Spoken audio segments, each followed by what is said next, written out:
Saya langsung persilakan juga Bung Leo ya untuk menyampaikan. Silakan Bung Leo. Oke, terima kasih Bu Hendrik ya untuk kesempatan ini. Bapak-bapak, Ibu, Mama, dan juga hadir di studio Desk pada hari ini. Tentu menarik ya untuk kita sore hari ini berdiskusi tentang dunia pendidikan yang terfokus pada ekosistem pendidikan sebagai kekuatan untuk mendukung sukses visi misi Bupati dan Wakil Bupati Sumba Timur. Dan diskusi kita ini terbagi dalam dua segmen. Segmen pertama ini berbicara tentang kemitraan. Ini nanti Hieronymus ya, dan Pak Ati yang akan menyampaikan pokok-pokok pikirannya berkaitan dengan topik kita sore hari ini. Dan yang kedua yaitu segmen kedua yaitu berbicara tentang guru berkualitas dan perubahan iklim. Ini nanti kita akan mendengar pokok-pokok pikiran dari Pak Rektor Universitas Bina. Tentu ini akan jadi menarik ya berbicara nanti berkaitan dengan itu. Namun sebelum kita masuk terlalu jauh, kita coba sedikit melihat bagaimana dunia pendidikan di kabupaten kita. Kita coba membidik atau melihat indeks pembangunan manusia kita Sumba Timur. Indeks pembangunan manusia kita di Sumba Timur dari catatan yang saya punya ini di Sumba Timur kita 6,26. Artinya rata-rata masyarakat Sumba Timur di dalam dunia pendidikan itu masih kelas 6. Artinya jomplang ketika kita coba bandingkan dengan daerah-daerah lain. Lalu apa yang menjadi pengetahuan yang dinilai ketika kita berbicara di daerah ini? Tentu kita melihat bahwa ini termasuk topik kita literasi, pengetahuan, kemampuan baca tulis itu menjadi penting. Dan yang kedua rata-rata tahu sekolah. Nah kita akan fokus di situ aja Pak, kita tidak melihat hal lain, bidang kesehatan ataupun bidang kehidupan yang layak itu dari kita ini. Kita coba fokus di pendidikan ini. Nah, ketika kita coba melihat bagaimana dunia pendidikan kita di Sumba Timur dengan cukup minim, nah ya tipis lah ya 6,26, cuma untuk bisa naik satu tahap itu buat 3 tahun itu untuk bisa masuk misalnya sampai ke angka 7 itu Pak. Itulah sebabnya kita ada di sini sekarang untuk berbicara. Tentu kita membutuhkan inovasi lebih untuk mendobrak hal-hal seperti ini, untuk bisa menaikkan level itu. Nah, saya akan coba mendengar pokok-pokok pikiran dari Pak Hieronymus yang berkaitan dengan inovasi itu. Inovasi apa yang Bapak tawarkan untuk daerah ini, Pak? Tentu ini juga berkaitan dengan ya macam-macam tadi, perubahan iklim lah, literasi lah, tapi pada prinsipnya ada inovasi yang hendak ditawarkan. Silakan Pak Hieronymus. Terima kasih atas kesempatannya. Pak Bupati, Pak Rektor, Bapak dan Mama dari Kampung Endo ya, pendengar Radio FM dimanapun Anda berada. Selamat malam dan selamat sejahtera untuk kita semua. Terima kasih juga atas kesempatan yang berharga ini. Inovasi bisa hadir di tempat ini. Inovasi sebagai nama sebuah program kemitraan antara pemerintah Indonesia dan pemerintah Australia. Inovasi itu singkatannya Innovation for Indonesian School Children, jadi inovasi untuk anak sekolah Indonesia. Nah, program ini kerjasama antara pemerintah Indonesia dan Australia ini berfokus pada pendidikan dasar. Pendidikan dasar yang secara spesifiknya tentang keterampilan dasar, literasi, numerasi, dan pendidikan karakter. Kalau ini sudah masuk ke fase ketiga, Fase pertama 2016 sampai 2019, fase kedua 2020 sampai 2023, dan fase ketiga 2024 sampai 2027. Ada yang berbeda di fase ketiga ini, fokusnya pada perubahan iklim, pendidikan perubahan iklim, dan hadir pula ada Bapak dari Mas ada Bapak dari KPD ya di Kecamatan Kadawai. Itu sebetulnya ada satu proses juga yang secara global kita juga diharapkan terus berpartisipasi untuk perkembangan global. Kembali terkait dengan pertanyaan tadi ya, kalau keterampilan dasar itu kita tidak atasi, maka jenjang pendidikan selanjutnya akan berisiko gagal. Tadi Bapak menyebutkan IPK kita 6,2, artinya masuk ke kelas 1 atau SD tambah sedikit ya, yang bulan rata-rata penduduk di 90 bisa menikmati itu. Karena itu untuk anak sekolah sebetulnya kita sangat mengharapkan ada orang tua dari kampung-kampung bisa mendampingi anak-anaknya supaya terbebas dari buta huruf kalau dikatakan. Literasi dan numerasi yang belum tuntas, harapan bisa tuntas. Tapi bagaimana pertanyaan ketika orang tuanya tidak bisa membaca dan tulis? Itu menjadi tantangan tersendiri. Pak Bupati kalau seandainya ada pemikiran lain, teman-teman di daerah lain, ada untuk mempercepat itu gerakan paket A atau paket B cepat kepada di kampung-kampung. Ketika mereka setelah lulus program paket tadi, itu secara otomatis, secara kolektif itu bisa meningkatkan event kita di sekolah.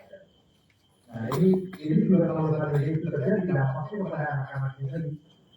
Ketika anak-anak diajarkan di sekolah, setelah pulang rumah ada dukungan dari keluarga yang mendampingi anak-anak kalau keterampilan dasar tadi literasi dan numerasi.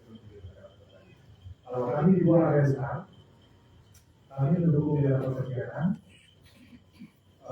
baik perencanaan, penganggaran atau kegiatan-kegiatan lain, termasuk rencana strategis, RPJPD, itu kita sudah dan akan melakukan terus dalam kebijakan sampai 2020 ini.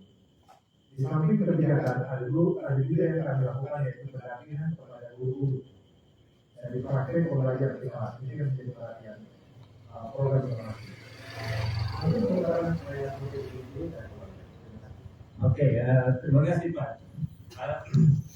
Pertanyaan lanjutan ya Pak. Seperti saya kepada Pak Bupati.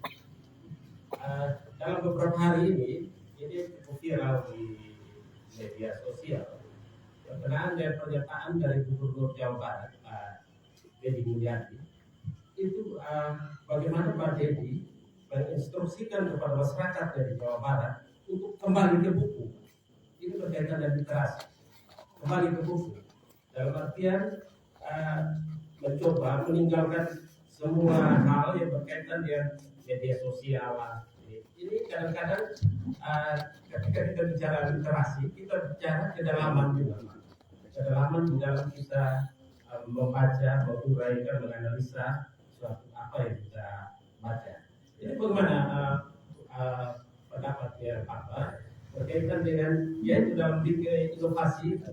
Ya, baik. Sebetulnya kembali kepada praktik yang dulu itu sudah banyak studi di beberapa negara di luar itu sudah menyaksikan bahwa ketika kita mendengar saja atau mereport saja itu beda pemahaman kita terhadap apa yang kita report kita tahu. Tapi dengan menulis langsung ada gerakan tangan pikiran kita bekerja untuk mengolah informasi dalam bentuk tulisan. Itu terjadi dengan demikian. Sama juga ketika kita membaca. Ada keterampilan dasar dalam berbaca, membaca, menulis, mendengarkan dan berbicara ya. Jadi keterampilan dasar itu sebetulnya sama juga ketika kita perkuat ketika dalam konteks membaca.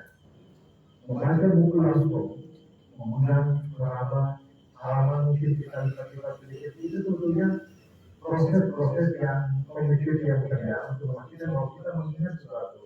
Informasi ada di lembaga mana, waktu berapa, itu kita lebih mengingat sampai ke situ gitu. Jadi memang di beberapa negara itu kesadaran untuk bagaimana kembali menulis atau cetak atau bahkan membaca buku-buku yang hasil tulisan langsung. Itu sebetulnya yang ingin kita juga ingin supaya anak-anak Islam, anak-anak di beberapa negara termasuk Australia di Jawa itu mereka tidak punya HP lagi sampai mereka di 12-16. Itu juga satu tantangan kita. Kadang kita juga terlalu membiasakan supaya anak main HP, silakan anak yang sendiri supaya kita orang pun bisa bebas dari pekerjaan yang lain. Lalu bagaimana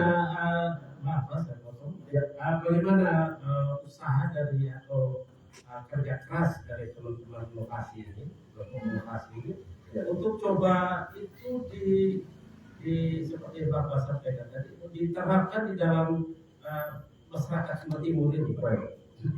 Kalau saya sendiri teman-teman di lokasi jumlah kami terbatas.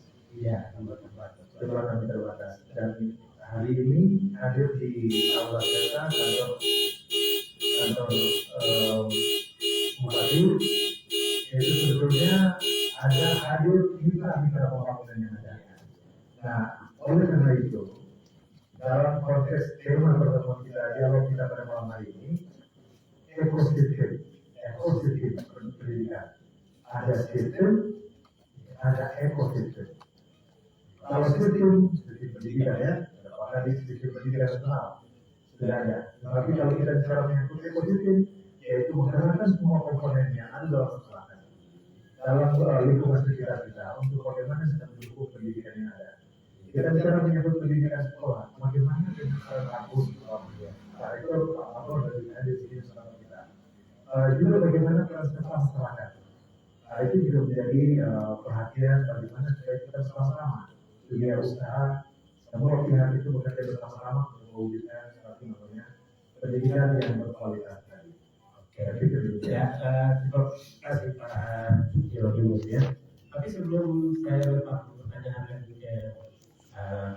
ke Pak Bupati, saya mengucapkan selamat datang dulu buat Ibu Salma binti Lilian Mara ya. Oh ya, ini Ibu ini sama ya. Oh ya, oke ya, untuk Ibu atau Nona Aryani Lewahumba ya, terima kasih sudah datang ya. Oke, saya ke Pak Bupati sekarang. Pak Bupati dengan melihat Sumba Timur secara umum ya, luas wilayah Sumba Timur itu kurang lebih 7.000 km persegi ya, dan ini merupakan kabupaten terluas di provinsi kita NTT. Tentu ini dengan topografi yang juga cukup sulit ini Pak Bupati, saudara Bupati kemarin itu dalam banyak di daerah-daerah sulit seperti itu dan tahu persis kondisi sekitar sini. Tentu Pak Bupati juga melihat begitu besar banyaknya problem, bukan hanya sekedar persoalan ekonomi, tapi ini punya pendidikan kita Pak Bupati. Nah, tentu Pak Bupati juga saya kira punya pemikiran bahwa ini tidak bisa jalan sendiri. Tentu butuh juga kemitraan lain, kerjasama dengan pihak-pihak lain untuk lebih menjangkau keberhasilan yang masuk dalam visi misi Pak Bupati dan Pak Bupati.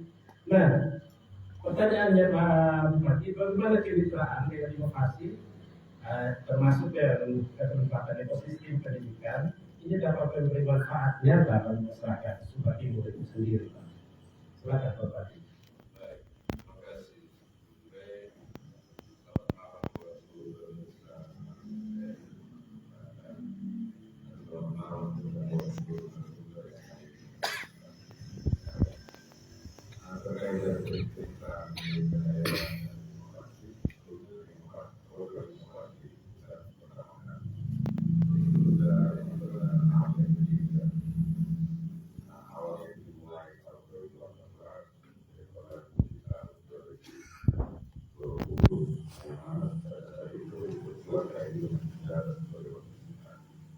Saya melihat banyak hal yang sudah dilakukan dan kami juga dari pemerintah daerah mendapatkan banyak masukan, banyak hal baik yang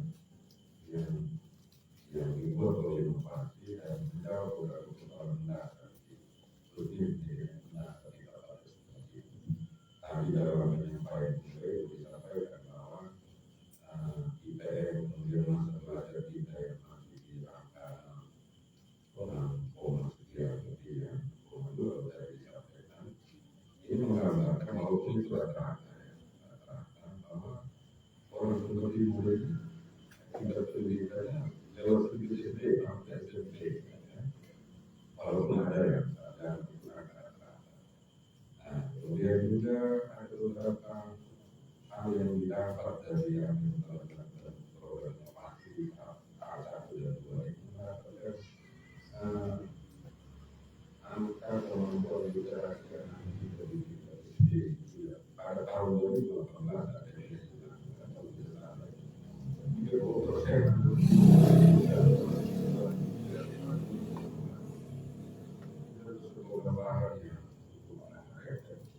Tapi saya juga bisa mungkin ada perubahan, ada perbaikan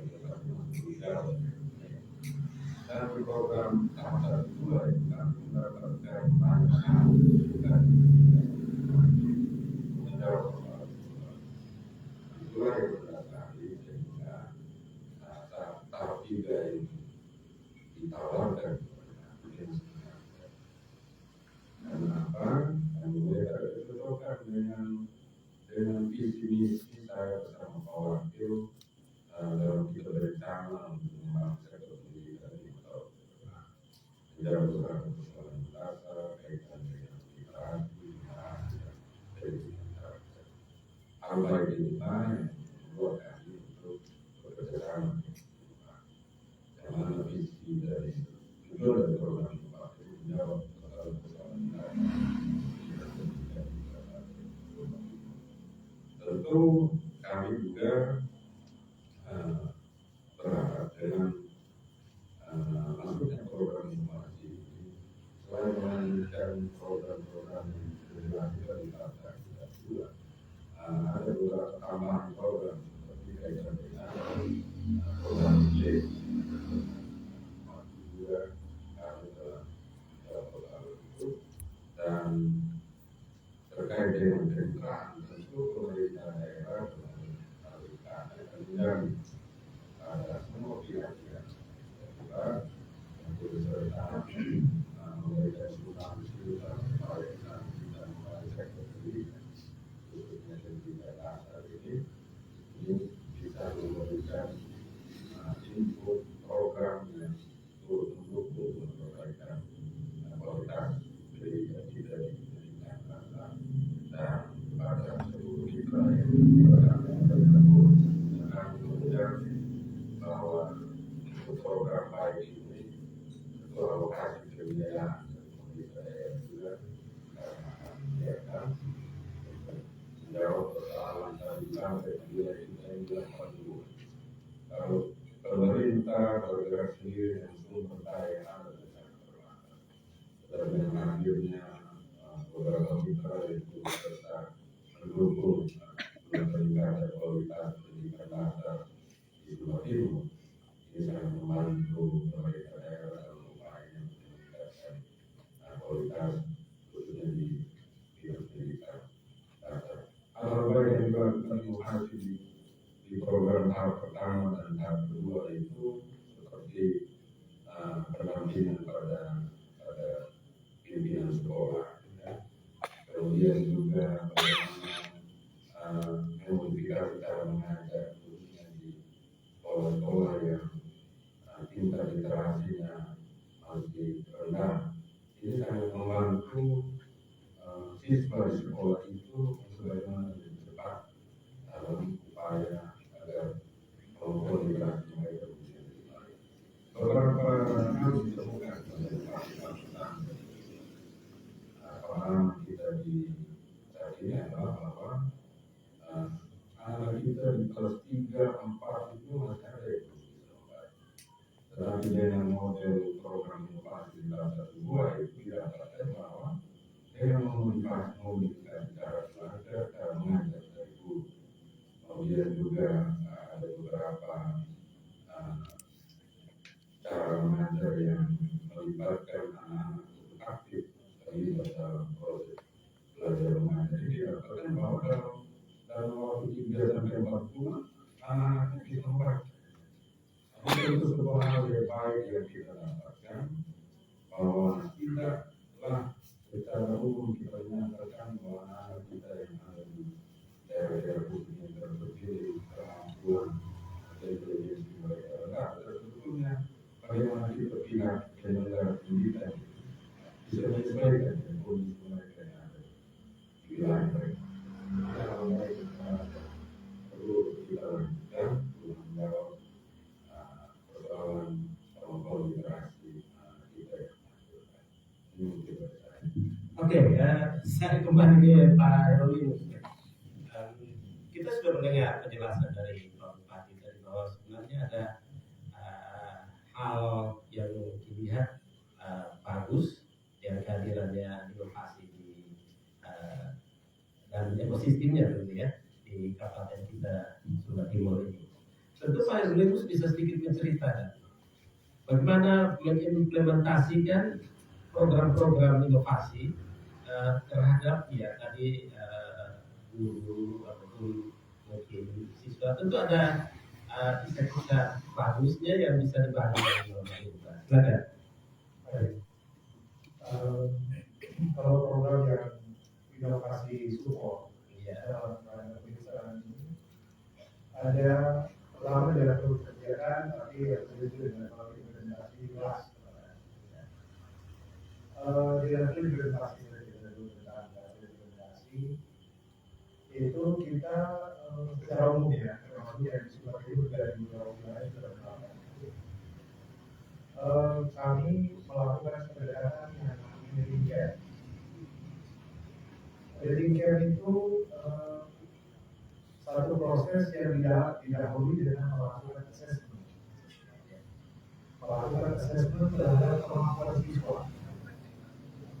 Kalau guru yang hebat, guru harus tahu di dalam kelas ini dari sekian anak ini berapa yang sudah bisa membaca, berapa yang belum. Yang sudah bisa membaca mungkin bisa mengenal huruf saja, suku kata, atau mengenal kata, atau membaca lancar dan membaca pemahaman. Itu menjadi dasar pengetahuan guru sebelum guru tersebut mengembangkan strategi pembelajaran yang cocok sesuai dengan jenis kemampuan yang berbeda tadi.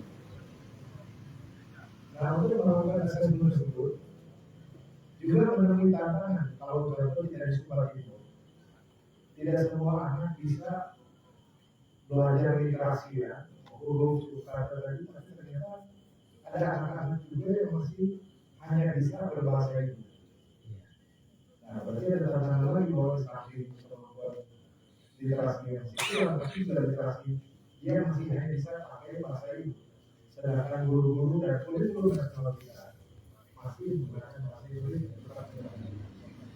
Dan oleh karena itu, yang faktor pertama kita lakukan adalah melakukan assessment awal. Ketika assessment awal ini dilakukan, baru guru menggunakan strategi pembelajaran yang berbeda tadi. Ketika kita mendengarkan itu dan kita mulai dari Sumba, ini proses dimulai di satu sekolah di Sumba Barat namanya SD Katolik K8. Pada saat itu kami di inovasi juga ada perbuatan juga di inovasi ya. Waktu itu kalau Bupati masih ingat ada video di Sumba Barat kami ada inovasinya. Proses yang kami lakukan itu dari Jakarta menghasilkan kami menerapkan modul-modul yang sudah disiapkan tadi dari Jakarta, terapkan modul ini tanpa utak-atik, tanpa ubah ini modul. Tetapi kami ada sedikit jalan melenceng sedikit Pak. Tujuan utamanya bagaimana membantu siswa-siswi kita membayar. Dan kami menerapkan tadi yang namanya reading care tadi. Daripada menerapkan kurikulum yang minggu ini tema apa, sub tema apa, minggu ini besok sub tema apa, padahal akan tidak disesuaikan. Mendingan kita lakukan yang seperti ini. Proses itu berjalan, dari kementerian, ada 3 direktur dari kementerian dulu untuk membawa komputer. Mereka menyaksikan langsung, ini yang baik ini. Kemudian dari kementerian, dari kedutaan melihat, ini sudah baik. Akhirnya kami mendapat support ya dari kementerian sendiri. Kami semakin berani untuk menyebarluaskan di sekolah-sekolah teman-teman Sumbawa Barat. Kemudian dari situ ada Pak Yandri dari Balai Pendidikan untuk Pendidikan Provinsi NTT pada saat itu mengambil ini praktik, kemudian mengembangkannya ke sekolah kasihan tapi di Kota Kupang. Karena sana benar-benar saya sama. Anak kelas 4, kelas 3, 4 itu kok tidak bisa mengalami mereka. Karena anaknya Pak Yandri itu dia bawa temannya seperti dari rumah. Pak Yandri tanya kenapa ini terjadi? Teman-teman saya belum bisa membaca dan menulis. Dan mulai dari situ Pak Yandri melalui lembaganya selalu mengkampanyekan itu, pendidikan. Akhirnya apa? Di NTT ini kita ada 5.200 SD. Tetapi 1.100 SD itu sudah disebarluaskan oleh Balai Pendidikan Pendidikan dan Balai Guru Penggerak dulunya, yang sekarang namanya Balai Guru dan Tenaga Pendidikan NTT. Jadi itu sudah disebarluaskan. Ketika kami masuk ke timur dan selatan, kalau ke timur itu, ketika sampai di kabupaten tersebut, pejabat-pejabat daerahnya, oh kami sudah kenal pendidikan. Di Kepala pun sama. Ada saya berterima SMS dari atas. Kok orang sudah pada kenal informasi ya? Nah, sebetulnya kami itu tidak membuat kami bangga ya. Karena persoalan literasi numerasi kita di NTT dibanding dengan 4 provinsi yang ada waktu itu, kita itu paling di bawah. Kita paling bawah. Dan kalau mau dibilang studi yang dilakukan dari forum satu lembaga literasi dunia yang menemukan bahwa kegagalan literasi di Indonesia, maka Indonesia itu kehilangan 200 triliun rupiah. Dan itu jadi tentunya upaya kami praktek yang tadi kami upayakan bagaimana anak bisa berbeda itu kita akan teruskan. Bagaimana kebijakan-kebijakan dari pusat, daerah, dari pemerintah, ekosistem yang ada, ukuran akhirnya itu kita akan bisa. Karena kita boleh kita pacaran secara bagus, anggaran secara banyak, tapi kalau angka anak ini masih tinggi atau belum bisa baca dan menulis, kita pasti tidak ya. Dan harapan kami dalam pendidikan ini bersama-sama memilih hal yang sama, baik kita terhadap pandit, termasuk mengembangkan hal yang baik tadi, sampai pada kegiatan-kegiatan budaya. Oh, pada akhirnya kita banyak saya itu artinya untuk yang coba dikejar itu tadi, itu peningkatan literasi dan numerasi tadi itu ya. Oke, ya mudah-mudahan saja dengan apabila keterbatasan dari personel, tentu bagaimana mensinergikan teman-teman dari LSM misalnya, guru-guru ke sekolah mungkin itu sehingga apa yang dikejar itu bisa berhasil Pak. Tapi itu mau ditambah. termasuk ketika tanggal 9 Desember 2020 yang lalu kami menandatangani kesepakatan dengan 10 LPK untuk hadir di kantor gubernur Kupang itu dari Sumba, Krispina dan Unika Weterland. Sedangkan dari Flores ada Universitas Flores, ada Flores dan juga STP Cintrawati Banyuwangi. Sedangkan di Kupang ada 5. Yang Kupang itu Universitas Muslim Negara, Universitas Kristen Katolik, Universitas Katolik Indonesia, Universitas Muhammadiyah, dan Universitas Perguruan 1945. Jadi 10 LPTK itu kami karena menyangkut persoalan literasi tidak lepas dari persoalan guru.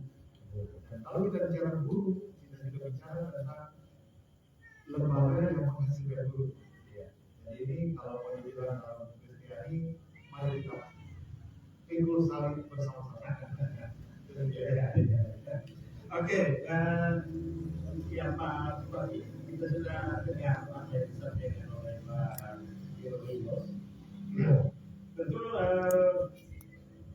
bagaimana Pak Bupati sekarang melihat untuk mensinergikan apa yang coba ditawarkan oleh inovasi dengan visi misi ya Bapak, visi misi ke depan ini terutama yang fokusnya dengan dunia pendidikan ini Pak. Terus bagaimana Pak untuk Bapak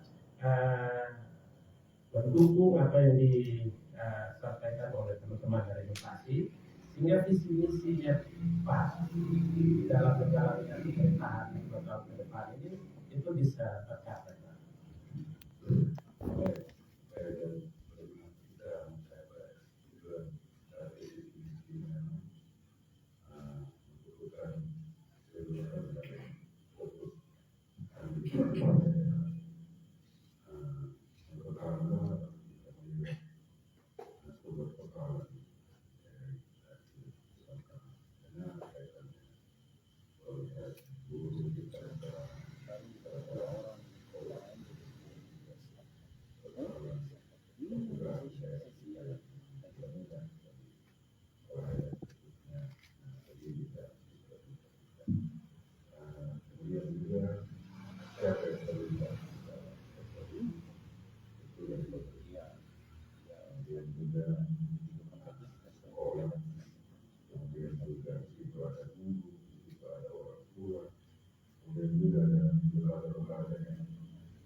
mendapatkan kursi wilayah pelayanannya bisa terdistribusi secara rata supaya paling tidak di satu wilayah kecamatan itu ada 100 atau ada 100 sekolah yang menjadi mitra sehingga paling tidak contoh baik yang ada di sekolah di kecamatan bisa juga dicontoh di sekolah terdekat. Memastikan ini tentu kami dari pemerintah, dari bupati harus menang.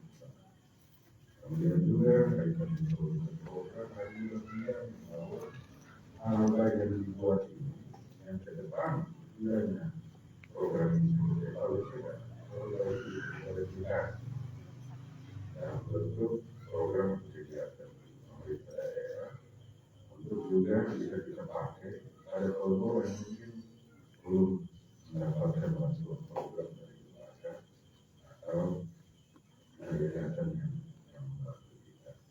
Dan juga kami juga harus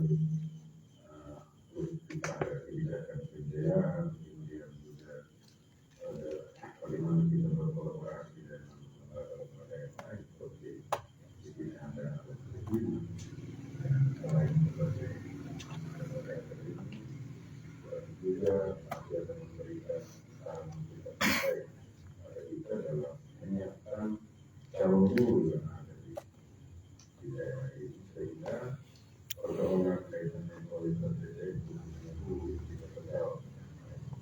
Beberapa cara menentukan dari inovasi ekonomi ke depan adalah agar Pemda dalam menempatkan guru khusus di kelas-kelas kasar itu menempatkan guru senior. Senior ini tentu luas berkembang, mampu untuk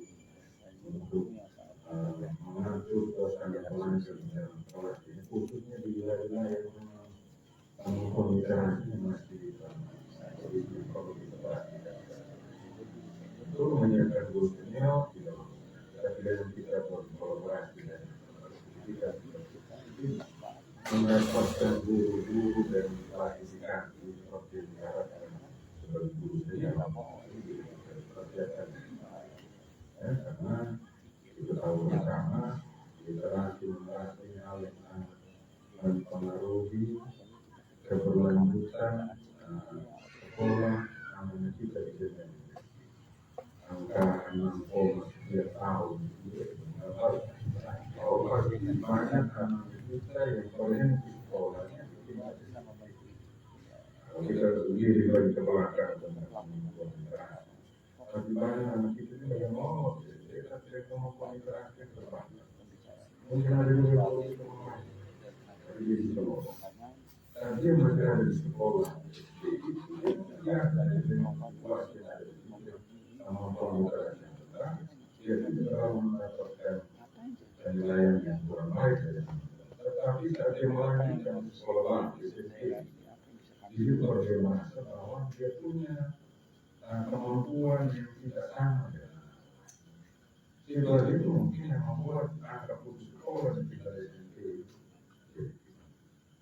Menjawab persoalan ini kita harus melaksanakan sebuah komitmen untuk bagaimana persoalan kemampuan literasi tingkat dasar kita benahi. Mungkin ini dari saya. Saya kira cukup. Segmen pertama ini. Terima kasih untuk mulai dengan pembelajaran di sumber. Kita dengar dulu ya reaksinya dan lagi di ruang dengar Anda. Selamat malam untuk terima kasih yang sudah direspon via YouTube Live ini sudah beberapa kesempatan menonton di YouTube Live. Kalau Anda mau telepon di 08 ya. Pertanyaan via WhatsApp 0823 jadi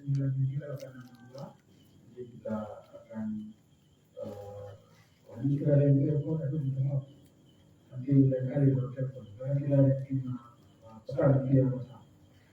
Kita ada dulu ya kan nanti kita balik lagi di ruang dengan Anda.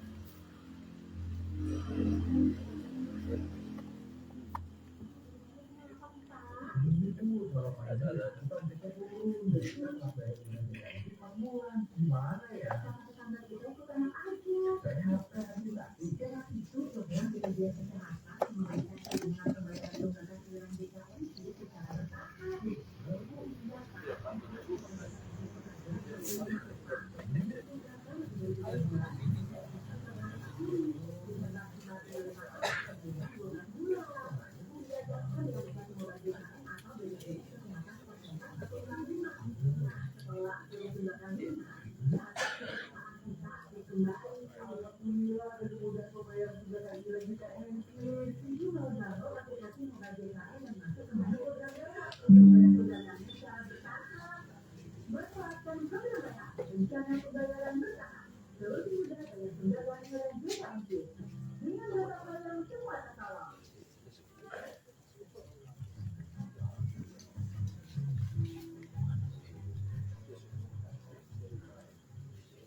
Sampai 30 hari setelah hari ulang tahun.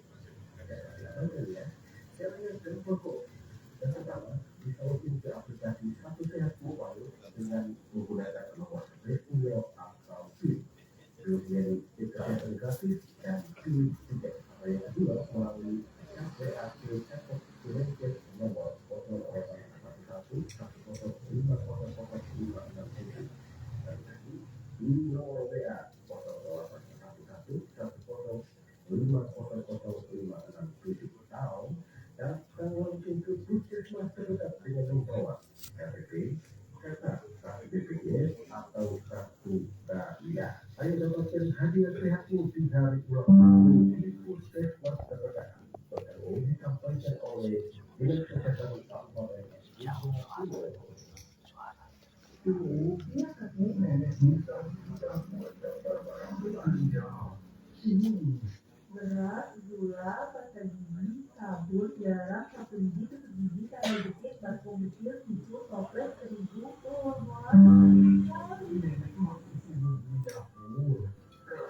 ngomong bersihkan pertama membawakan rumah.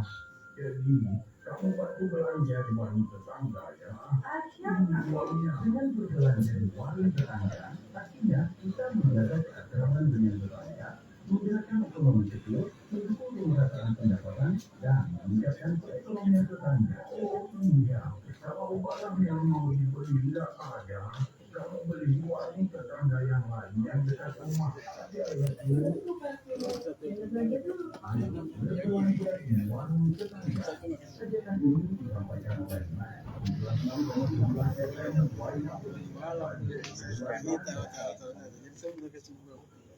Dari tadi modal-modal kenapa sih Pak? Ini Bu, kalau pandemi kita omsetnya turun, kita setelah bayar iuran JKT 4 bulan, gimana ya? Kata tetangga kita itu banyak aja. Rehab rehabilitasi. Rehab itu program BPJS Kesehatan memberikan keringanan pembayaran tunggakan iuran JKNI secara bertahap. Iya Pak, kita peserta JKNI pekerja bukan penerima upah dengan tunggakan lebih dari 3 bulan bisa ikutan program rehab ini. Dengan maksimal periode tahapan pembayaran 12 bulan. Kemudian daftar rehabilitasi mobile JKN atau BPJS Kesehatan Persentan 165. Nah, setelah seluruh tunggakan lunas, status kepesertaan kita kembali. Alhamdulillah ada kemudahan pembayaran tunggakan iuran JKNI. Ibu mau download aplikasi mobile JKN dan masuk ke menu program rehab untuk bayar tunggakannya secara bertahap. Manfaatkan program rehab, rencana pembayaran bertahap. Solusi mudah bayar tunggakan iuran JKNI. Dengan gotong royong semua tertolong.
Selamat malam untuk siap-siap untuk kembali dalam obrolan kita masih terkait dunia pendidikan di pendidikan sebagai kekuatan untuk edukasi dan wakil edukasi. Terima kasih untuk beberapa tahun yang sudah melakukan ada yang mau seperti Maria Sediakan ini. Kemudian terima kasih untuk berkoneksikan di YouTube Live sudah ada yang berkomentar terkait dengan bahasa ini yang kita saya sampaikan. Kita terus dulu diskusinya dan mulai sekarang mungkin. Oke, terima kasih Bu ya. Sobat Max, ya kita sudah menyimak tadi ya penjelasan mengenai kemitraan inovasi dan Pemkab Sumba Timur, termasuk urgensinya atau ada darurat ya kalau kita bisa bilang urgensi untuk peningkatan literasi ini menjadi sangat penting. Seperti penjelasan dari Pak Bupati dan Pak Erwinus dan inovasi tadi, literasi, numerasi dan karakter. Nah sekarang kita akan masuk dalam segmen kedua kita, yaitu berkaitan dengan kualitas guru dan isu perubahan iklim yang juga menjadi fokus kemitraan ini ya, inovasi dalam Pemkab Sumba Timur ini. Oke, langsung saja sobat. Kali ini kita akan berbicara dengan Rektor Universitas Bina, Pak Maklon ya, Pak Dr. Maklon Kila. Ya, saya coba mencari-cari informasinya. Paling tidak guru di Sumba Timur itu kurang lebih 7.000 orang maksudnya ya. Tapi itu kita bicara, ketika kita bicara 7.000, kita berbicara tentang kuantitas, jumlah, apa mencukupi, apa tidak mencukupi kebutuhan guru di kabupaten ini. Tanpa kita terlalu menyoroti bagaimana kualitas. Dan ini tentu menjadi tanggung jawab dari teman-teman yang mempunyai komit dengan dunia pendidikan itu, termasuk Universitas Bina dalam hal ini. Nah, ketika juga kita berbicara kualitas guru, mungkin dalam beberapa tahun yang lampau kita berbicara generasi, berbicara tentang literasi. Baru akhir-akhir ini kita tuh mulai mendengar itu, walaupun bagi kita di Sumba Timur masih sayup-sayup, berkaitan dengan perubahan iklim, berkaitan dengan karakter. Nah, tentu ini bagi teman-teman di dunia pendidikan itu menjadi makanan, keseharian diskusi-diskusi intern itu sudah menjadi bagian. Mungkin Pak Rektor bisa sedikit menjelaskan kualitas guru seperti apa yang dibutuhkan untuk meningkatkan mutu pendidikan dasar ini, terutama di Sumba Timur ya. Ya, ketika kita bicara literasi, semua karakter sangat bermanfaat. Mungkin Pak Rektor bisa melihatkan. Silakan Pak Rektor. Baik,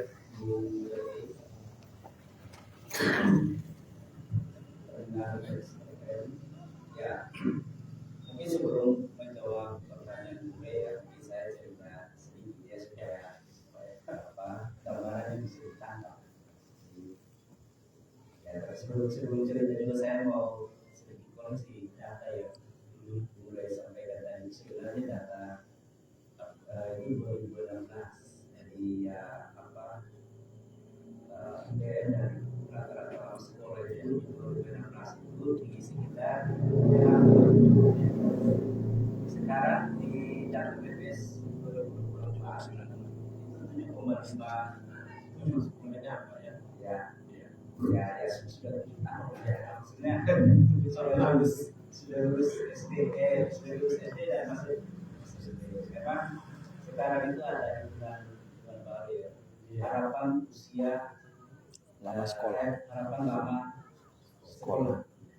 Harapan lama sekolah itu dicatat di data itu di statistik itu 12,8 sekian. Ya dari komposisi yang ada sebenarnya itu berharap dari 7 itu bisa naik ke 12. Ya. Ya ini artinya apa ya? Artinya bahwa ada pergerakan yang baik di dalam ini ya, proses pendidikan di Sumba Timur. Dari di awal tadi kita diskusi dengan Pak Yunus, kami melihat bahwa ada pergerakan yang baik di sisi pendidikan. Cuma tidak praktis dari seperti itu. Jadi saya itu awalnya Pak. Sekarang mungkin saya mau ceritakan sedikit tentang kenapa Universitas Bina harus hadir di Sumba. Jadi saya pilih ini juga perkumpulan Pemda, salah satu Pemda Sumba Timur, lalu gereja BKS. Ya, itu sebenarnya perkumpulan untuk bagaimana bisa meningkatkan bisa menghasilkan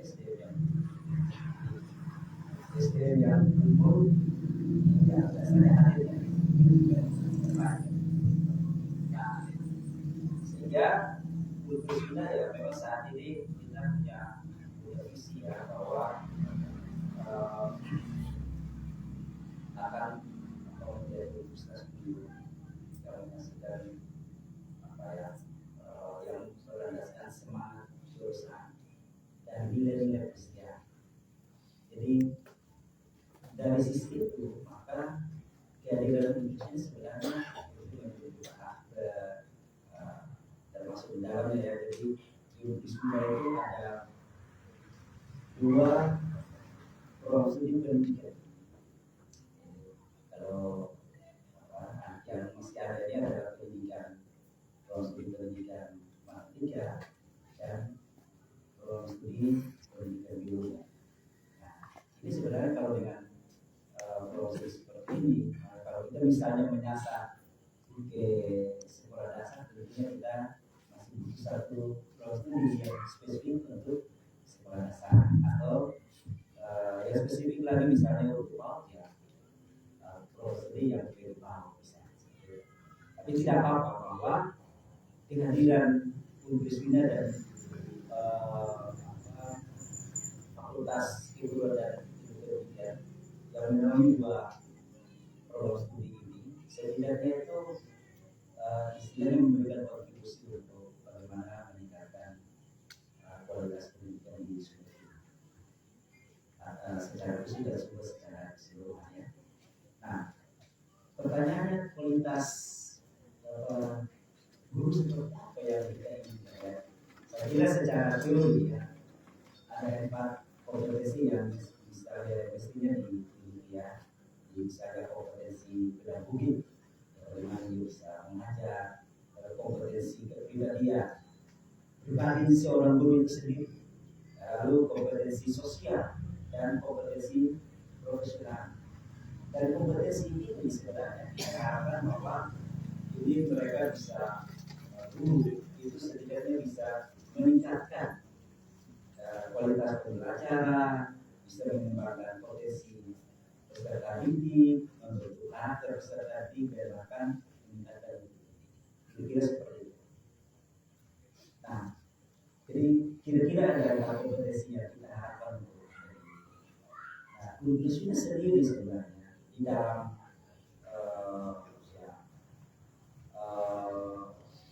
khususnya yang menghasilkan diri ya, jadi di sisi mereka memastikan bahwa calon guru ini memiliki kompetensi. Nah, gitu ya. Jadi apa yang kita lakukan?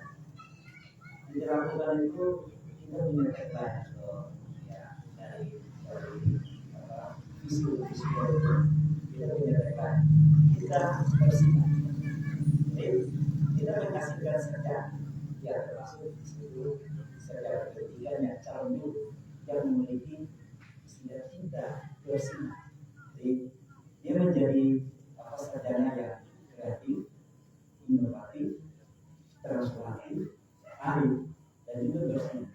Bersinar ini berlandaskan kasih, keadilan, kebenaran, dan damai sejahtera. Nah, itu sebenarnya karakter yang kita harapkan dari seorang guru. Kita saat ini ya kita menemukan guru yang menguasai pengetahuan atau kompetensi intelektualnya, kecerdasan intelektualnya ini bisa memberikan membangun diri dengan baik, mengembangkan diri dengan baik. Karena tidak sekedar itu, tapi lebih daripada itu. Jadi misalnya kemampuan pribadi kepribadian seseorang, nah itu orang yang punya hati, selain punya hati untuk melayani. Ya, sekarang kita mungkin kekurangannya itu, mungkin guru itu banyak yang pintar-pintar atau calon guru banyak yang pintar secara tapi karakter belum. Ya, dimana sekarang kita ya guru saja, misalnya siswa mengalami kekerasan. Nah, ini juga perlindungan kita. Ya, apakah karakter guru? Nah, atau guru yang dia mau melayani dimanapun dia berada, melayani dengan tulus. Nah, itu kita mau membagikan itu lewat karakter yang dibangun. Terus saya kira itu untuk Oke, Pak Rektor. Apa yang Pak Rektor sampaikan tadi adalah ketika Pak Rektor mengemas itu dalam dunia pendidikan yang akan Pak Rektor hadirkan nanti. Tapi ketika berbicara inovasi, berbicara kekinian, apa yang ditawarkan oleh teman-teman dari inovasi adalah guru yang sudah ada, yang sudah melakukan tugasnya. Tentu teman-teman dari Universitas sebagai bagian dari ekosistem besar ini mempunyai pemikiran-pemikiran juga bagaimana untuk guru-guru yang sementara menjalankan tugasnya. Ketika kita berbicara 4 komponen tadi, itu 4 komponen itu tentu juga akan bisa terjadi bisa terjadi perubahan-perubahan. Kan itu karakter seorang manusia ya seperti itu. Dia juga akan terjadi perubahan. Kecuali kita akan terus mengisi mereka, memperbarui mereka, sehingga karakter itu bisa bertahan. Nah, bagaimana dengan Universitas dalam melihat ini, Pak? ya, baik, terima kasih. Oke. Jadi kami Universitas ya secara lembaga bersyukur karena dilibatkan dalam program inovasi ya. Jadi teman-teman sudah melakukan MOU dengan inovasi dan berharap bahwa dengan kehadiran Universitas dalam program inovasi ini akan lebih memperluas cakupan pelayanannya ke guru. Kalau berdasarkan catatan kami sebenarnya itu setidaknya Universitas itu pernah ya di Universitas itu juga punya satu program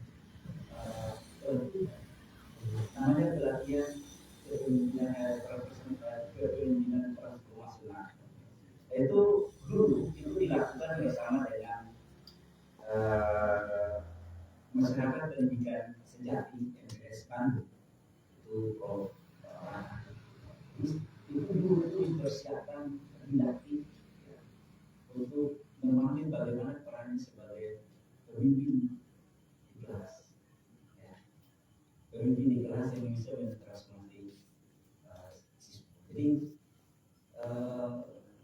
ya kurang lebih sudah sekitar dari tahun 2012 ya program itu. Dan memang saya kira program itu bagus sekali. Saya kira beberapa guru yang bahkan kemudian mereka kepala sekolah waktu itu masih utamanya kepala sekolah itu dan kepala sekolah SD ya misalnya itu malah bahkan mereka mengambil pekerjaan kepala sekolah SD itu karena program itu program yang dilakukan dan sekarang juga masih teman-teman atau khususnya di situ ada MPS juga masyarakat pendidikan sejati Sumber itu juga istilahnya melayani beberapa sekolah itu memberikan training kepada guru-guru terkait kira dan itu sebenarnya dari program kepemimpinan personal itu justru membagikan semangat pelayanan kepada guru. Nah, itu salah keduanya salah beberapa kegiatan yang lain misalnya di masing-masing program atau dosen punya kewajiban melakukan pelatihan kepada teman-teman guru itu beberapa melakukan pelatihan kepada masyarakat di sekolah. Jadi saya kira dan juga dengan adanya program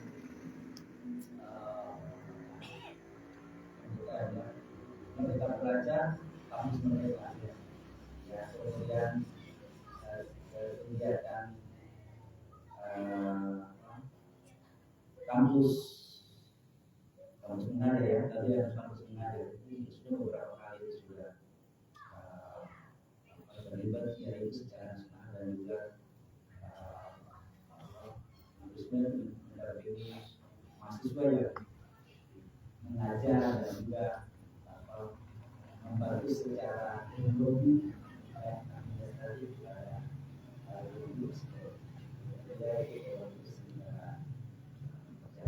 Oke, di awal pembuka tadi Pak Rektor saya menyampaikan berkaitan dengan dunia pendidikan dan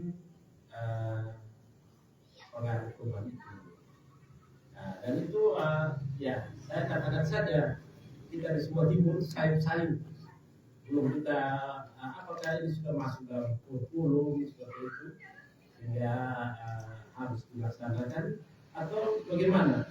Sebenarnya juga itu pertanyaan bisa ke teman-teman dari Bekasi berkaitan dengan itu, Pak. Perubahan iklim ini menjadi penting di saat-saat ini, Pak. Lalu mungkin bisa diterangkan sedikit. Halo, bisa terangkan sedikit, Pak, berkaitan dengan berkaitan dengan benang merahnya dunia pendidikan dan perubahan iklim itu. Kalau kita melihat kita bicara global lebih banyak, kenapa harus dunia pendidikan dilibatkan secara dalam ketika kita masuk di dalam pencerahan perubahan iklim itu, Pak?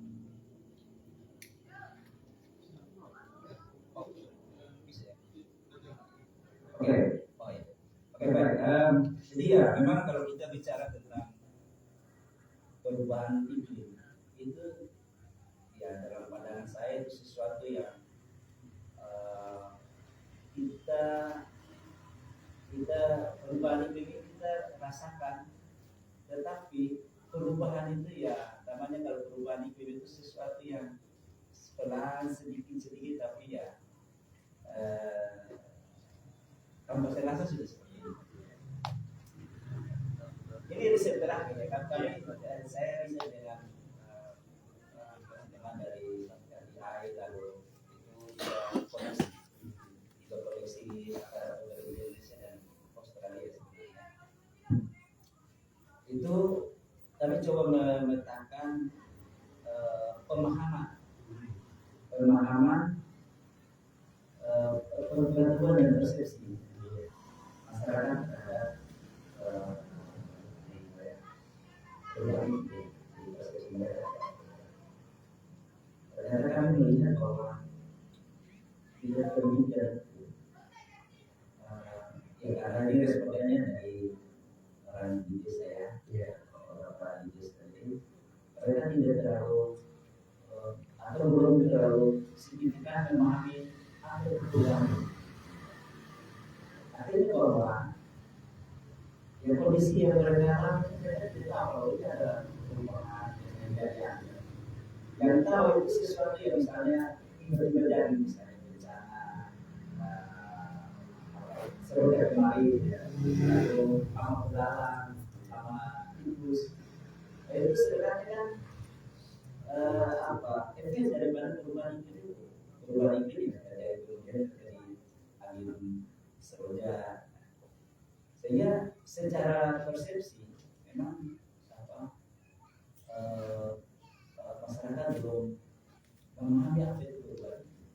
Nah, kalau sudah belum memahami tentang apa itu perubahan itu, apalagi bagaimana tindakan mitigasinya, misalnya, tidak apa perubahan iklim, ini tanaman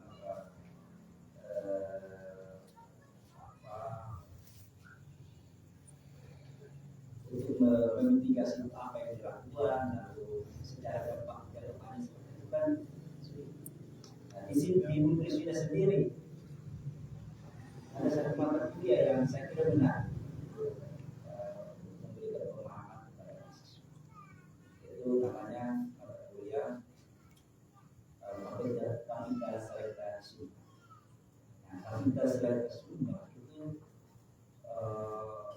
belajar tentang kondisi sungai yang sebenarnya kondisi sungai kondisi yang kita katakan sebagai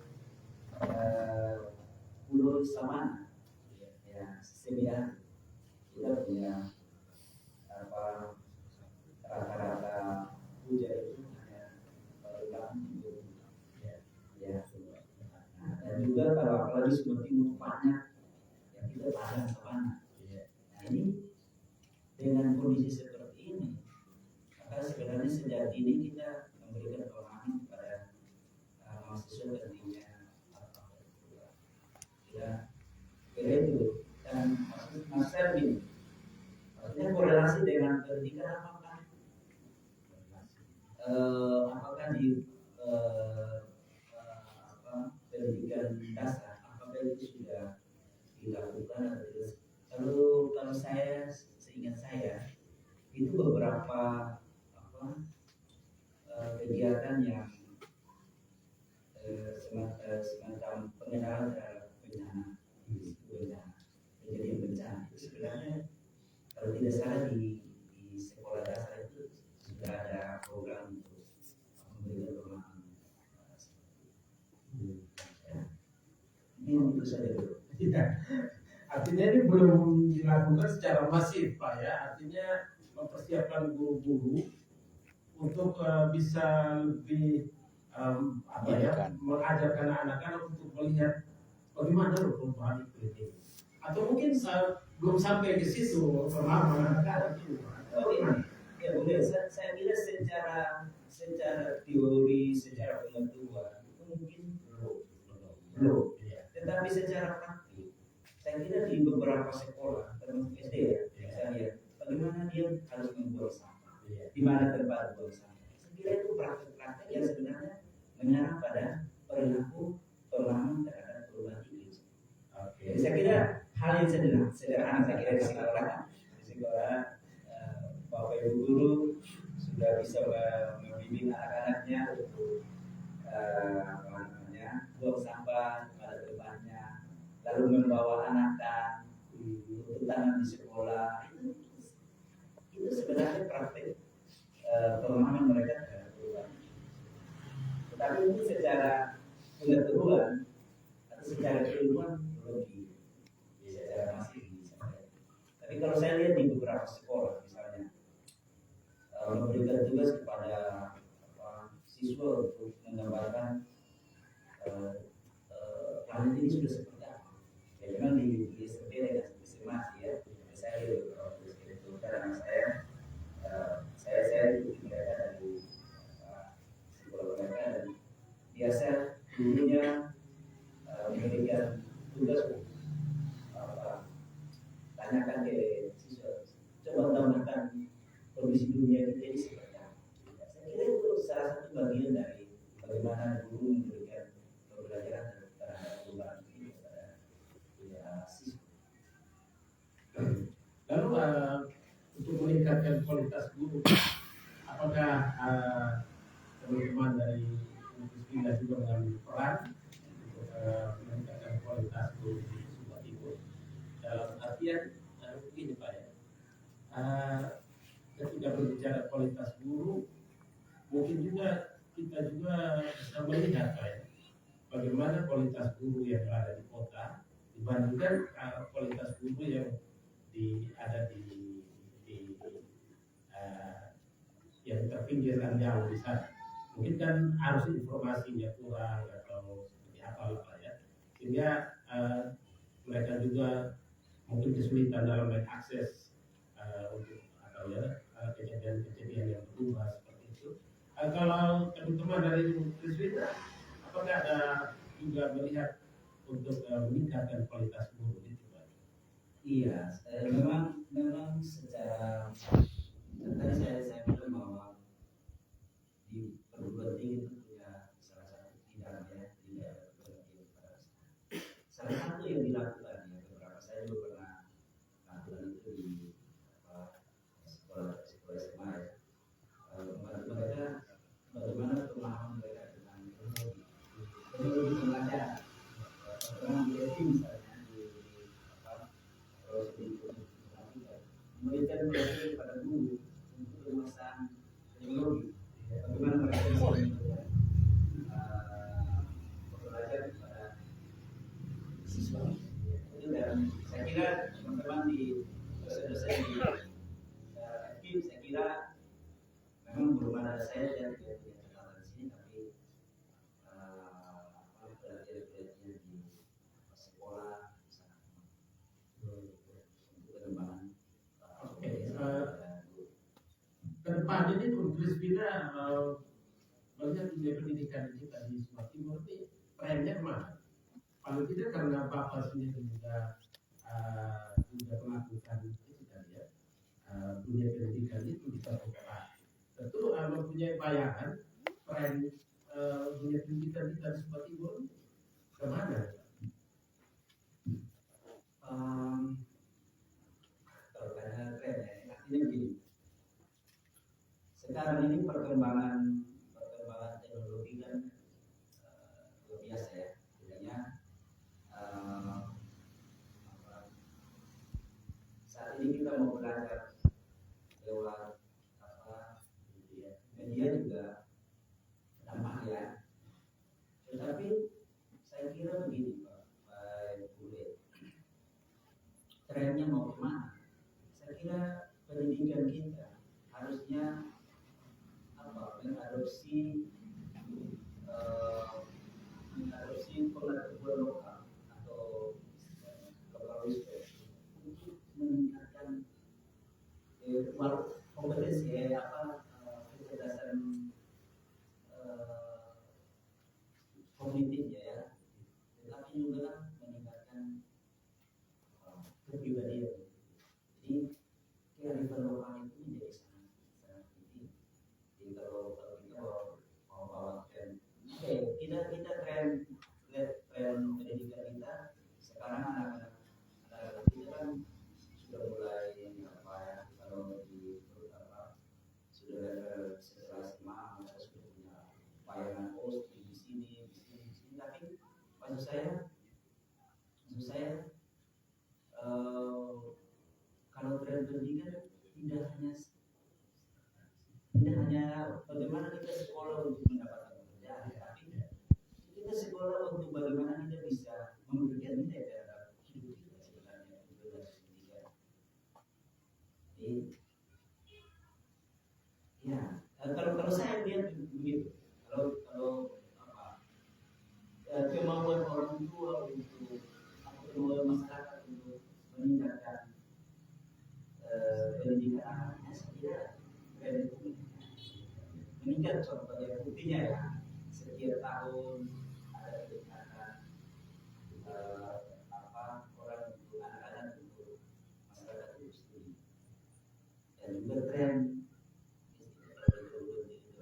ada partisipasi kasar untuk universitasnya sudah mulai tinggi. Dulu di 20, ada naik 21, ada yang sekarang sudah 24. Artinya ya dari 100%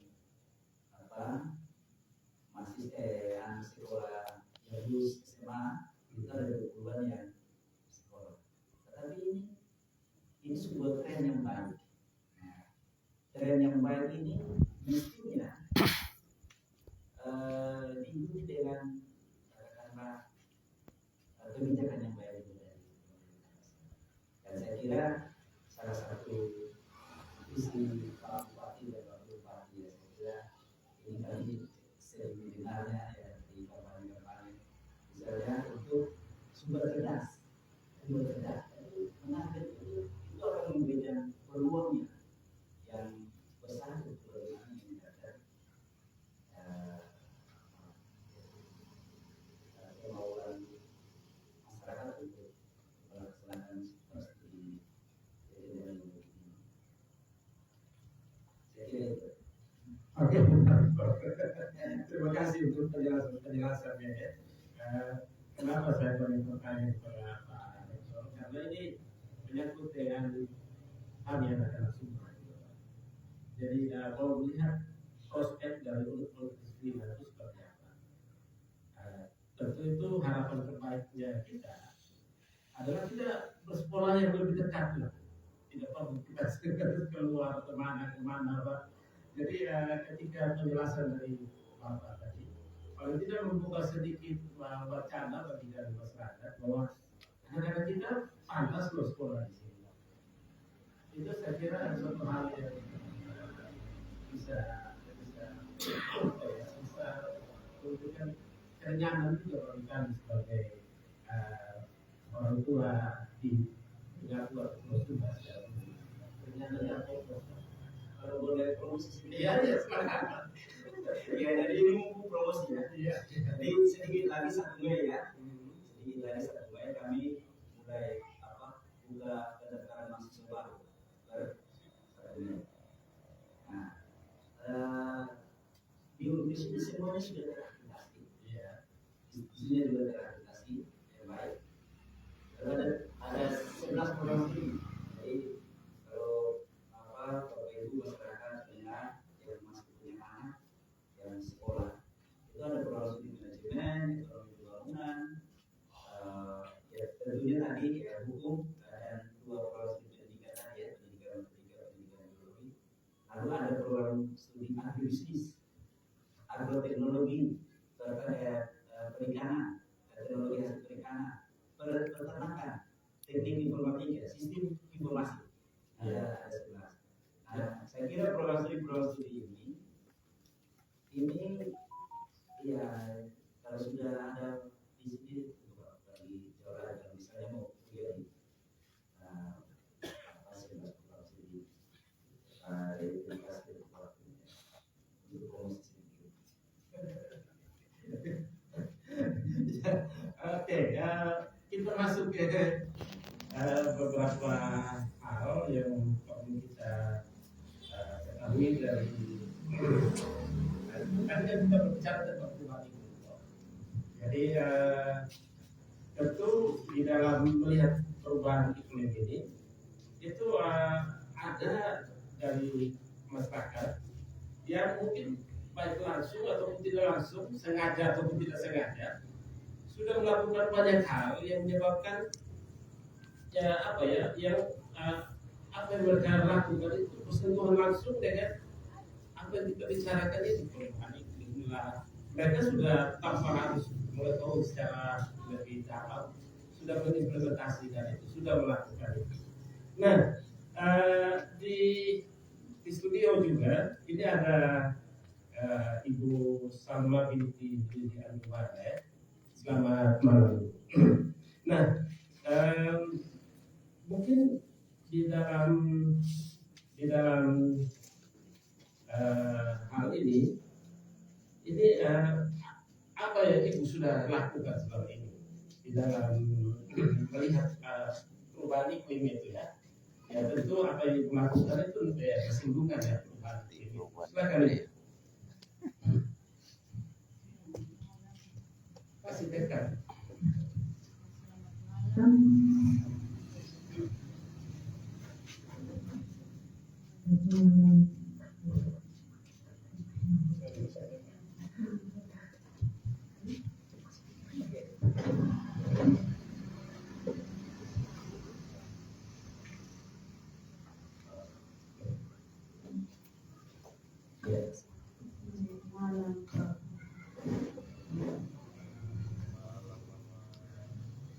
Lakukan.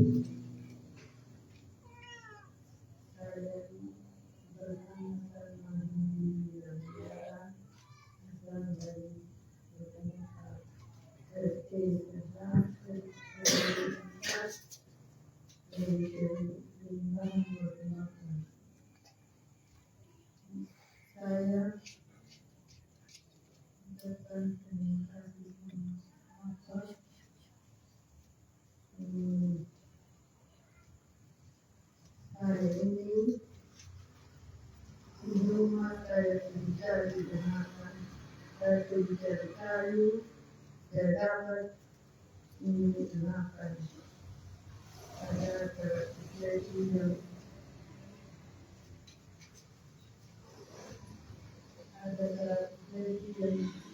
saya dapat yang terbawa di rumah. kan kita punya suami ditanam di bawah. Habis tanam, dia pulang di rumah, dia bilang bagaimana, apakah bisa besok kita pergi cari lagi atau tidak, dia bilang. Jadi saya jawab, kalau bisa besok kita pergi cari lagi. Karena saya ini ada pergi cari kayu untuk masak nasi, ini masak sarang juga, saya bilang begitu. Habis dia bilang, kalau bisa kita bisa pergi cari, supaya kita bawa, supaya kita tanam di bawah. Bukan untuk kita sendiri, untuk kita punya ini bapak-bapak juga dari tarikan ini kehutanan. Jadi dia bilang begitu sama saya. Saya bilang iya. Karena kesian juga karena dia datang, dia tidak lihat kita di sini untuk cari ini makan. Biar kita sendiri yang cari. Kalau memang kita dapat, kita tanam saja. Saya bilang begitu sudah. Jadi kita cari itu makan. Kita dapat anak sedikit-sedikit, jadi kita tanam sudah di bawah. Jadi kita punya bupati, kalau memang kita punya bupati masih ingat sama kita, dia datang. Saya bilang sudah begitu. Jadi saya cari itu anakan. Saya cari dari bawah sampai di atas. Soalnya sudah los semua itu hutan. Dia tidak ada lagi anakan yang jadi itu. Anakan sudah ini apa semua. Dia satu-satu dari itu pohon anakan. Dia punya itu yang ada. Jadi tapi sudah itu anakan terbawa. Terbawa di rumah sampai di rumah sama ini. Jadi makan, saya makan baru terpanggil di satu suami, jadi pilih tanam. Habis itu tanam, pulang sudah di rumah. Bagaimana? Apa tidak ada anakan, dia bilang. Tidak ada lagi anakan, nanti bulan depan kalau masih ada anakan, kita cari lagi. Supaya kita tanam. Jadi kita punya bapak-bapak yang ada sekarang, saya katakan begitu. Jadi tidak tinggi lagi cari karena tidak ada lagi keanakan. Nanti bulan depan kalau ada kita cari lagi dia. Habis dia tidak jadi itu apa lagi anakan itu dia sudah mulai ini. Mulai ini timbul itu anakan baru kecil-kecil tunggu dia besar dulu baru kita pilih. Kita bilang begitu sudah. Mama, kira-kira sudah cukup luas ya Mama tanam di sana? Iya, dia luas sudah. Karena sebenarnya itu anakan dari atas memang itu tidak ada itu sebenarnya, karena termasuk di dalam hutan, sambil anakan tertancap-tancap di dalam hutan itu. Sekarang dia sudah rembun, tidak bisa lagi masuk di hutan. Saya sendiri masuk di hutan tidak bisa lagi. Sudah penuh itu anakan. Cuma di bawah rumah itu karena ini gelombang, jadi dia tidak bisa ini apa, karena ini pasir sudah yang bau muat-muat itu. Jadi dia tidak, dia mati sudah itu anakan karena mempengaruhi pasir. Jadi begitu, tapi cari yang ada ini lumpur, waktu masih ada itu anakan, tapi cari anakan, tapi taruh lagi itu lumpur yang ada. Oke, mungkin ini Bapak. Iya. Mungkin Bapak ada yang bisa tambahkan? Kegiatan-kegiatan Mandok ini Bakau. atau bakau silakan Pak.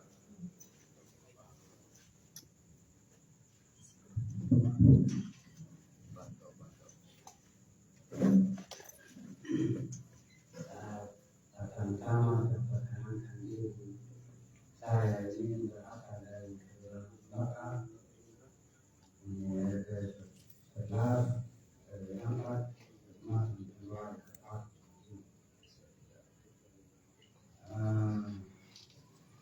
kita ini sudah pemasaran pada tahun 2020.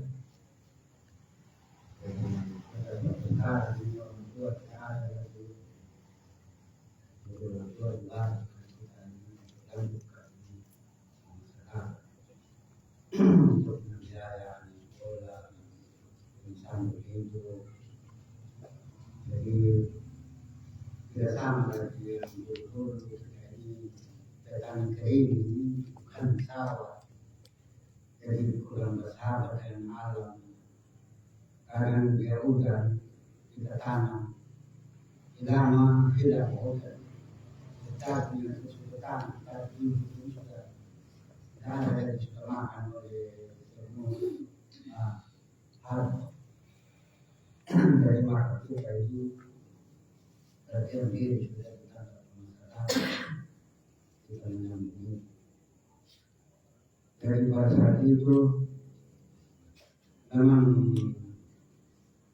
sebelum buka masak jarang dari tua sampai datang memang bosan dari zaman sebelum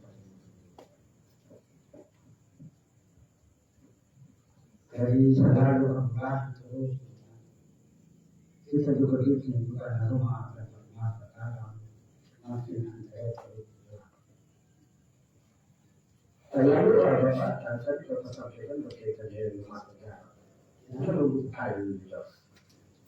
Terus mengambil kayu itu dari mana rumah negara? Apakah tidak mengganggu hutan itu atau bagaimana? pada itu kita dari kayu ada menanam batu, ada batu di sokan.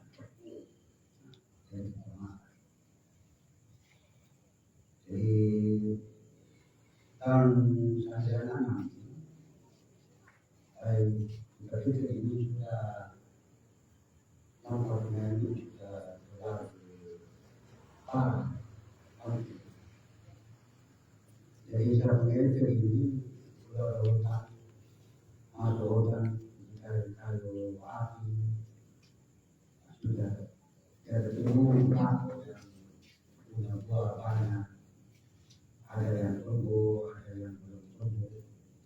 Jadi dia pilih-pilih, dia bawa sudah di rumah. Jadi dia pilih sudah tanam di rumah. Oke. Di lahan yang kosong. Iya, mungkin saya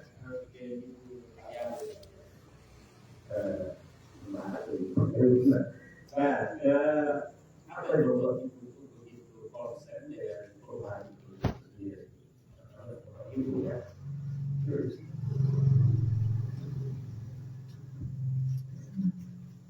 Oke, baik, terima kasih atas waktu yang sudah berbagi. Iya. Semua selamat malam, terhormat Bapak Bupati dan Bapak narasumber, bahkan kita semua.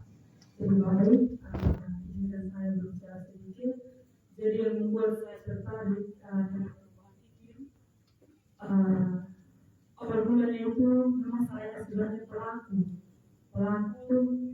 terpaksa untuk saya mengetahui tentang perubahan iklim itu sendiri. Jadi awal mulanya itu saya bergabung di Yayasan Kopesta.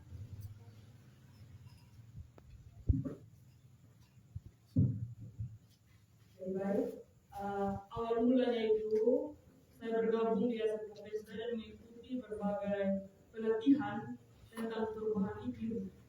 Dari hasil saya mengikuti pelatihan tersebut,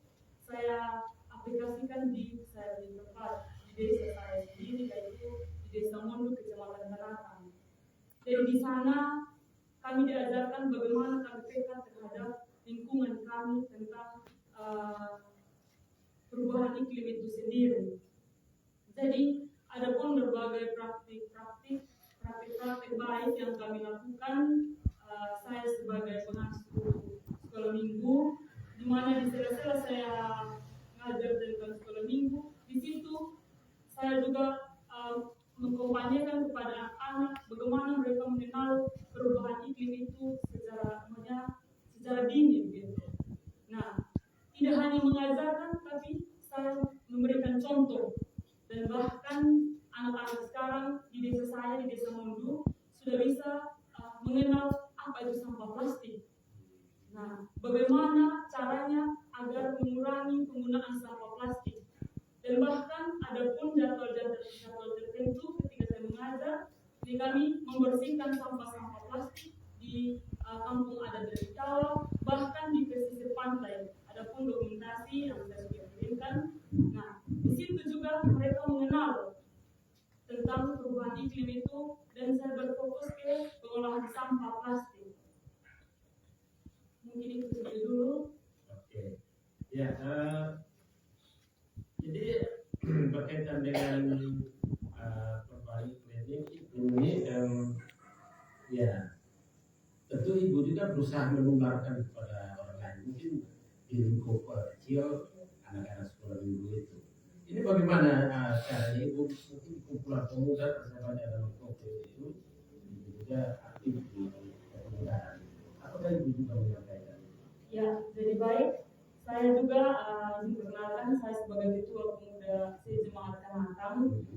Di wilayah saya itu, ketika kami melakukan pemuda Sejemaat Kanatang, Kecamatan Kanatang, di akhir ibadah juga kami kayak sosialisasi, maksudnya mengharapkan pemuda itu jangan hanya menjadi pelaku atau penonton, tetapi menjadi pelaku utama untuk kelestarian atau bagaimana upayanya agar mengurangi sampah-sampah. Karena saya memang fokusnya ke pengurangan sampah plastik itu, karena memang sangat mengaruhi ya lingkungan kami di sana.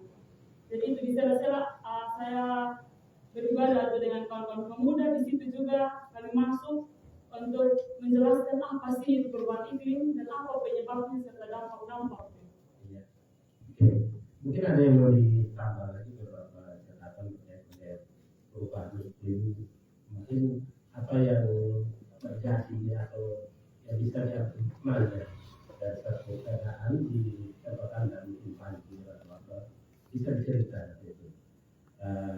Ya, penggunaan hutan di Hulu yang mengakibatkan diri dan juga berdampak karbon itu ada. Ya, mungkin bisa ceritakan.